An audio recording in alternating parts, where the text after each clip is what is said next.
Nah, contoh selanjutnya adalah contoh yang kedua itu untuk melihat apakah rata nilai mata pelajaran SMA Maju Jaya lebih dari 65 secara random diambil 12 siswa. Ya, ternyata nilainya adalah sebagai berikut ini ya. Kemudian alfa yang diambil adalah 1% dan diasumsikan distribusinya di populasi normal. Nah, pertanyaannya bagaimana kesimpulan penelitian tersebut? Jadi dalam penelitian itu ingin mengetahui apakah rata nilai kelas 1 SMA Maju Jaya itu lebih dari 65 atau tidak. Maka langkah yang pertama masih sama seperti yang tadi adalah kita harus menentukan dulu yang namanya adalah hipotesis. Dalam penelitian tadi dia ingin mengetahui apakah rata-ratanya lebih dari 65, maka H1-nya adalah lebih dari 65 mu-nya, kemudian H0-nya mu-nya adalah kurang dari atau sama dengan 65. Jadi kalau di sini lebih dari, maka H0-nya adalah kurang dari atau sama dengan. Itu adalah langkah yang pertama adalah menentukan hipotesis. Kemudian langkah yang kedua adalah tingkat signifikansinya atau alfanya. Tadi diketahui dalam soal bahwa alfanya adalah 1%. Kemudian langkah yang ketiga adalah menentukan uji statistiknya atau statistik ujinya. Menentukan statistik ujinya karena tadi yang diketahui adalah sampelnya adalah 12. Kemudian berdistribusi normal, populasinya normal. Maka di sini kita menggunakan uji T di mana X bar dikurang mu 0 per S per akar N. Nah, kemudian selanjutnya kita cari dulu rata-ratanya. Nah, untuk mencari X-bar-nya, kita buat bantuan seperti tadi dalam bentuk tabel. Karena X-nya tadi kan nilai yang sudah diketahui, 79, 81, dan seterusnya. Kita tuliskan di sini sampai dengan tadi yang diketahui di soal adalah sampai 74.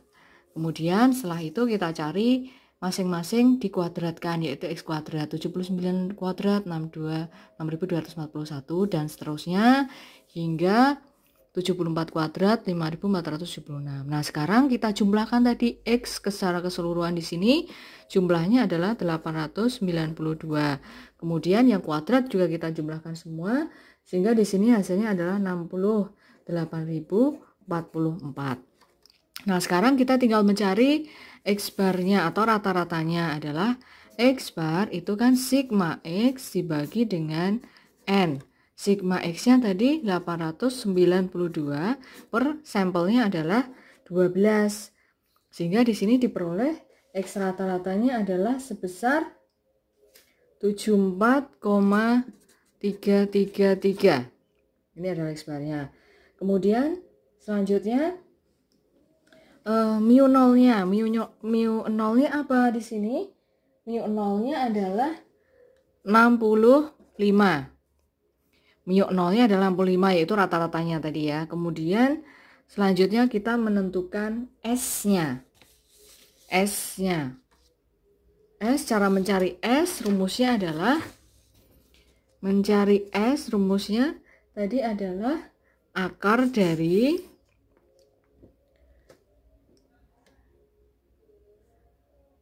N dikalikan dengan sigma X kuadrat dikurang sigma X dikuadratkan per N dikali N-1 ya.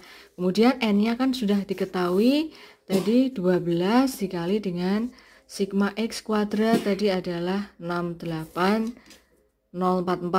Kita letakkan di sini 68.044 dikurang dengan sigma X-nya tadi 892 kita kuadratkan per N-nya adalah 12 dikali dengan 12 dikurang 1. Sehingga di sini akar 12 dikali 68.044 dikurang 892 sehingga di sini hasilnya adalah 816.528 dikurang 892 kuadrat hasilnya adalah 795.664 dibagi dengan 12 dikali 12 dikurang 1 kan 11, berarti 12 dikali 11 ini adalah 132. Nah, di sini kita operasikan hasilnya. Ini dikurangi sehingga di sini 20.864 plus 132. Maka di sini hasilnya adalah 12,572. Ini adalah S-nya. Kemudian setelah kita ketemu X barnya sudah ketemu, mu nolnya sudah, S-nya sudah. Nah, sekarang kita tinggal mencari T hitungnya. T hitung tadi rumusnya adalah X bar dikurang mu 0 per S per akar N. Kita masukkan, yaitu X barnya tadi hasilnya adalah 74,33. 3 dikurang dengan mu 0-nya adalah 65 per S, hasilnya 12,572 per akar 12. Ini hasilnya kalau kalian hitung nanti hasilnya adalah 2,572. Ini T hitungnya. Itu tadi kita baru sampai langkah yang keempat. Maka langkah yang kelima adalah menentukan daerah kritisnya. Menentukan daerah kritis. Nah, daerah kritisnya tadi alfanya adalah 1% ya. 1%. Kemudian tadi H0-nya adalah kurang dari atau sama dengan 65. H1-nya mu-nya lebih dari 65.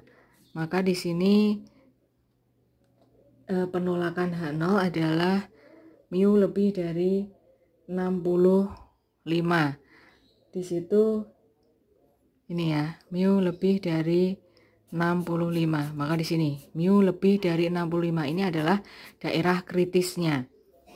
Maka di sini tadi alfanya adalah 1%. Artinya 1% kalau di dalam desimal kan 0,01.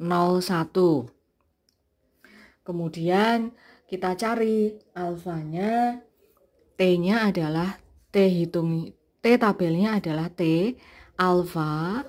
Kemudian derajat kebebasannya adalah N-1 sehingga T, kalau di sini ini adalah one tile, artinya dia hanya di kanan ya, one tile, maka kita tidak perlu membagi 2. Kalau tadi two tile kan kita bagi 2. Kalau ini tetap yaitu T 0,01, kemudian N-nya tadi kan 12 dikurang 1, maka di sini 11.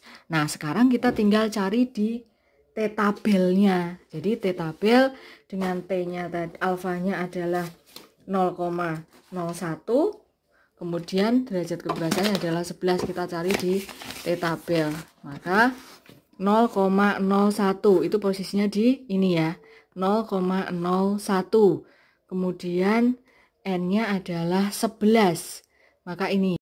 Nah, kita tarik ke sini 0,01, maka dia adalah 2,718. Ini adalah T tabelnya. 2,718. Maka di sini 2,718. Maka titiknya ini adalah 2,718.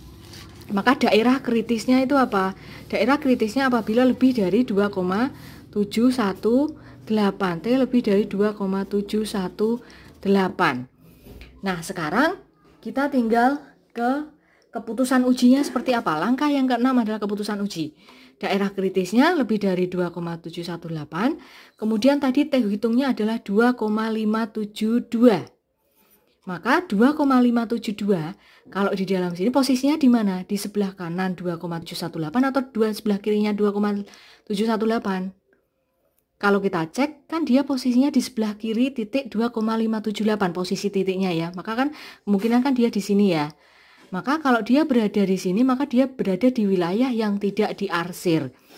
Artinya kalau dia berada di wilayah yang tidak diarsir itu artinya adalah H0 diterima. Keputusan ujinya adalah H0 diterima. Keputusan ujinya adalah H0 diterima. Kalau H0 diterima artinya apa? H0 tadi kan ditetapkan bahwa H0-nya itu H0 yang ditetapkan adalah mu-nya kurang dari atau sama dengan 65. Maka tadi kan penetapan H0-nya mu-nya kurang dari atau sama dengan 65. Maka kesimpulannya apa? Kalau H0-nya diterima, maka kesimpulannya nilai rata-rata siswa SMA Maju Jaya tidak lebih dari 65. Kesimpulannya adalah nilai rata-rata